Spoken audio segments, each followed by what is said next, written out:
ვარჯიშები კარგი ტემპით მიდის, შეკრებაზე გადავედით გუშინ და ვფიქრობ, რომ ყველა ფეხბურთელი მზად არის, რომ გავიმგზავროთ ხვალ და ვითამაშოთ. რაც შეეხება მომზადებას, მზად ვარ, ვფიქრობ, რომ კარგი თამაში უნდა ჩატარდეს, ნახოთ. გუნდს ყველანაირი ხელშეწყობა აქვს იმისათვის, რომ საკმაოდ კარგად მომიზადოს.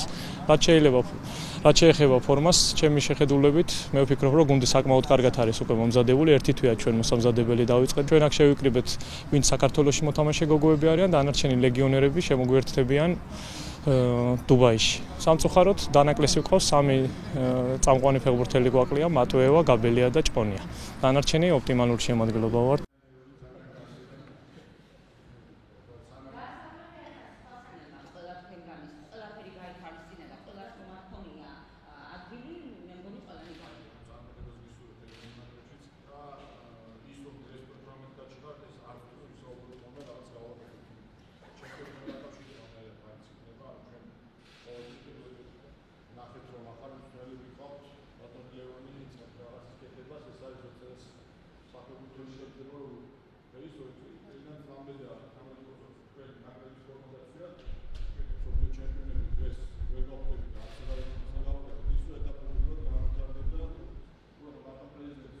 ჩვენ ქალთეროვნულ ნაკრებს შევხვდით, ახალი მწვრთნელი ყავს ქალთეროვნულ ნაკრებს ლევან ბაჯელიძის სახით.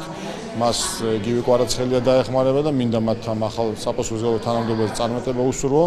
ახალი მწვრთნელების მეთაურობით პირველი შეხვედრებია დაგეგმილი დუბაიში და ამიტომ მე წარმატებას ვუსურვებ როგორც ახალ მწვრთნელებს, ისევე ფეხბურთელებს, რომლებიც იმ 18 ფეხბურთელს, რომლებიც ამ ეტაპზე ეროვნულ ნაკრებში მოხვდნენ. დღევანდელი შეხვედრა მეტად ნაყოფიერი იყო, იმიტომ რომ გოგოები ყოველთვის ძალიან დიდ ყურადღებას აქცევენ სწორედ იმას, რომ ხელმძღვანელობამ დააფასა, გაითვალისწინა მათი ბევრი რაღაც საკითხები, ის პრობლემები, რაც მათ ჰქონდათ ამდენ ხანს ეხლაც, იმიტომ რომ არ შეიძლება ერთი ხელის მოსმით ყველა პრობლემა ესე უცებ აღმოიფხვრას, მაგრამ თუმცა უნდა ვთქვას ისიც, რომ წინ გადადგმული ნაბიჯები არის ჩვენთან დამოკიდებულებაში გოგონების მიმართ. გოგოები ძალიან კარგ მდგომარეობაში ვიმყოფებით, მომზადებულები საკმაოდ ვართ, მან мотивация ძალიან კარგი გვაქვს და იმედი გვაქვს, რომ წარმატებით დავამთავრებთ თამაშს და რამდენიმე გოგო ლეგიონერი იქვე დაგვემატება დუბაიში ჩამოვლენ და ვიმედოვნებ, რომ მოგებით დავუნდებით უკან.